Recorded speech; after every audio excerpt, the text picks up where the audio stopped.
కృష్ణ. అహం భక్త పరాధీన అని చెప్పిన శ్రీకృష్ణుని మాటలను నిజం చేయడానికి తన భక్తుల యొక్క ప్రేమతో హరే కృష్ణ. అహం భక్త పరాధీన అని చెప్పిన భగవంతుడు శ్రీకృష్ణుడు తన భక్తులను నిజం చేయడానికి తన ప్రేమతో పెట్టినటువంటి లడ్డులను స్వీకరించి తన భక్తులకి గొప్ప కీర్తిని తెచ్చిన ఒక లీలను ఈరోజు చూడబోతున్నాం.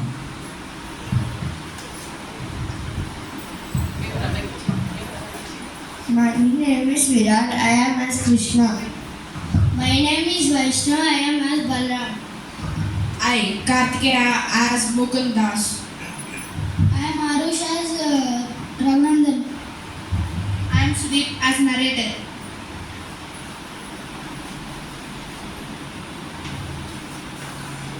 చాలా కాలం క్రితం శ్రీ ఖండి గ్రామంలో ముకుందదాస్ అనే భక్తుడు నివసించేవాడు. అతనికి రఘునందన్ అనే చిన్న కుమారుడు ఉన్నాడు. అతను చిన్న పిల్లవాడు కానీ గొప్ప భక్తి కలిగినవాడు.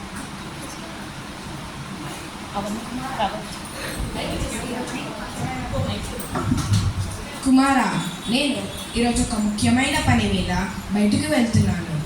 నేను బయటకు వెళ్ళినప్పుడు నువ్వు ఈ నైవేద్యాన్ని మన గోపీనాథుడికి సమర్పించు. అలాగే తండ్రి.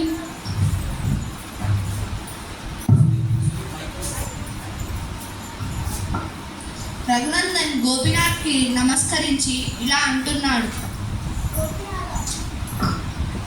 గోపీనాథ, దయచేసి ఈ లడ్డులను తినండి. మీకు తినిపించాలని నాన్న అన్నారు. ఇలా గోపీనాథ్ లడ్డూలు తింటాడు అని వేచి చూస్తూ ఉన్నాడు కానీ తినలేదు.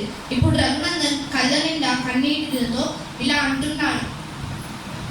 గోపీనాథ, దయచేసి తినండి. మీకోసం నేను లడ్డులు తెచ్చాను. నీ ప్రేమ కారణంగా మేము తింటున్నాము.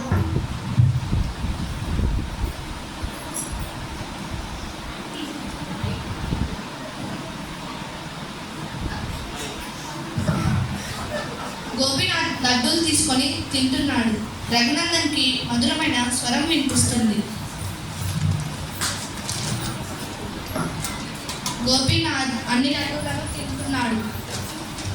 రఘునందన్ సంతోషిస్తున్నాడు. మరుసటి రోజు ముకుంద వెనుతిరిగి వస్తాడు.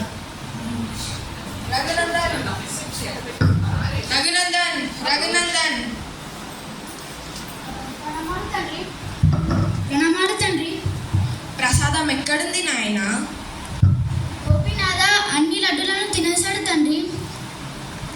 గోపీనాథుడు తిన్నాడా? నేను చూడాలి. నేను చాటుగా చూస్తాను. నువ్వు మళ్ళీ గోపీనాథుడికి లడ్డూలు పెట్టు. అలాగే తండ్రి.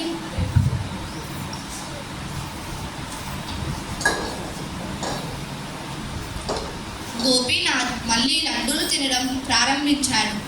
ముకుంద చాటుగా చూస్తూ తనలో తాను ఇలా అనుకుంటూ ఉన్నాడు.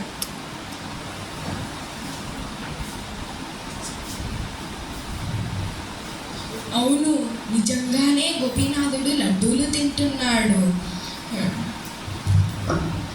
ముకుంద ఆశ్చర్యపోయాడు.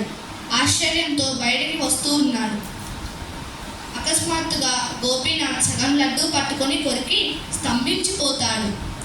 ముకుంద చేతులు జోడించి గోపీనాథ్ని చూస్తూ అడుగులు వేస్తాడు. ఓ ప్రభు, నా జీవితమంతా నేను నిన్ను పూజించాను, కానీ ఈరోజు రఘునందన్ భక్తి ద్వారా నేను చూడగలిగాను.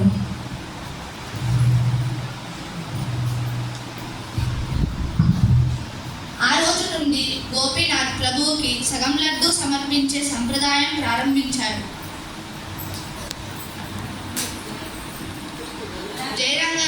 జై రఘునందన్ ఠాకూర్ की जय. जय भगवान गोपीनाथ की जय.